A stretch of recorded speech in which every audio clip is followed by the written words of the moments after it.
You know, for nearly half a century, the most powerful man in America wasn't the president. Nope. He was a bureaucrat who built an absolute empire of secrets from a fortress of filing cabinets. His name was J. Edgar Hoover. And let's just say, he had the goods on everyone. Okay, let's just pause on this for a second. This incredibly raw quote from President Lyndon B. Johnson, it just perfectly captures the dynamic, doesn't it?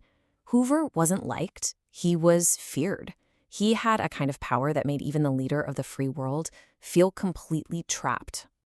So, how in the world did one unelected official become the permanent, and probably most dangerous, landlord in the White House? Well, it wasn't through politics. It was through something much, much more personal. I want you to picture this. A new president takes office, and one of his very first meetings is with the director of the FBI. Now, Hoover doesn't show up with a handshake and congratulations, he shows up with a gift. It's a folder. And what's inside?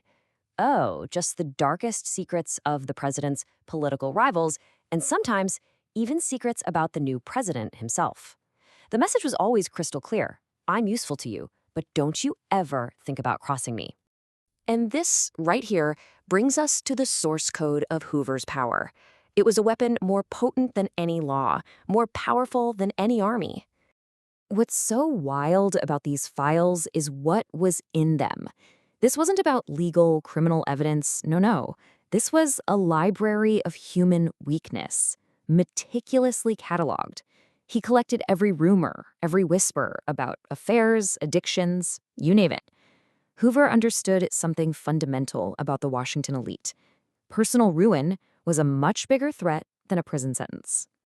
And this just shows his bureaucratic genius, if you can call it that. Hoover created this perfect legal gray zone. By calling these files personal or confidential, he shielded them from any kind of oversight. They were his private stash, his personal arsenal, accessible only to him and his incredibly loyal secretary. So here's the crazy part. He didn't even have to use the files most of the time. Just the simple, terrifying knowledge that they existed was enough to control people. A senator thinking about cutting the FBI's budget would just stop, and they'd wonder, what does Hoover have on me? It was basically a shadow government that ran on pure fear. But these files, they weren't just for show. Let's get into how Hoover turned this leverage into a devastating weapon. He didn't just collect secrets, he used them to absolutely destroy people he saw as enemies of his America. Hoover had this deep personal vendetta against Dr. Martin Luther King Jr. I mean, he didn't see a civil rights leader, he saw a subversive that had to be, in his words, neutralized. So under the guise of national security, he bugged King's hotel rooms, just desperate to find some kind of filth he could use to ruin his reputation. This is, without a doubt, one of the darkest moments in the history of the FBI. In 1964, Hoover's agency sent an anonymous package to Dr. King. Inside was an audio tape of his alleged affairs, and this letter, a direct attempt to blackmail him into committing suicide. And the timing was just viciously precise. It was designed to arrive just as he was about to accept the Nobel Peace Prize. Hoover's COINTELPRO, or counterintelligence program, was basically his playbook for dirty tricks. Take the actress Jean Seberg. She was targeted simply for supporting the Black Panther Party. The FBI planted this vicious lie in the media that her unborn child was fathered by a panther. The stress from that lie caused a premature birth, and sadly her baby died. Seberg never recovered and eventually took her own life years later. This wasn't intelligence gathering. This was psychological warfare. And believe me, not even the White House was safe. Hoover had extensive files on the Kennedy brothers' alleged affairs with Marilyn Monroe, so when Attorney General Robert Kennedy tried to nudge Hoover toward retirement, the director would just subtly remind them of the security risks in their private lives.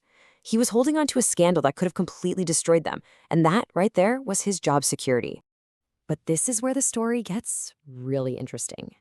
It turns out the ultimate master of blackmail might have been a victim of it himself.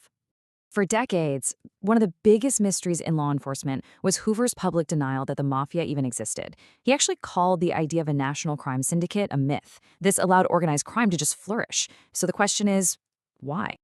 Well, there's a pretty compelling theory that suggests the mob had the one thing that could actually destroy Hoover.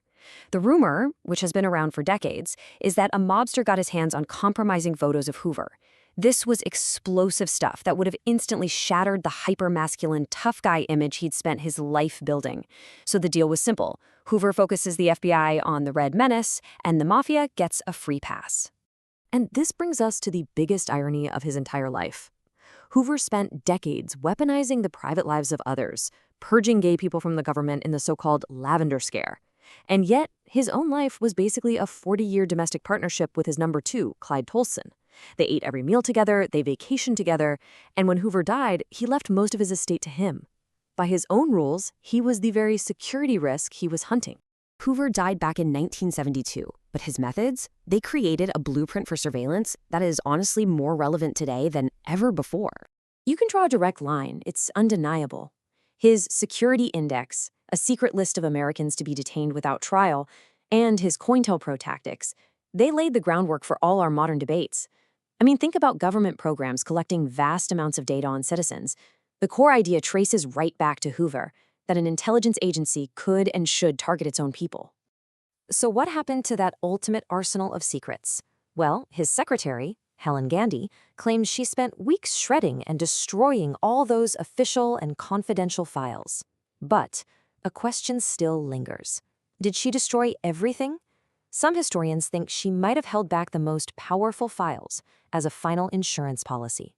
The full truth of his shadow government might not be lost, just hidden. And that leaves us with one final, pretty chilling thought. Hoover built his entire empire with paper and ink. Today, our whole lives are digitized. Our secrets aren't in a filing cabinet, they're on a server somewhere. It really makes you wonder, in this new age of total information, who's the new landlord?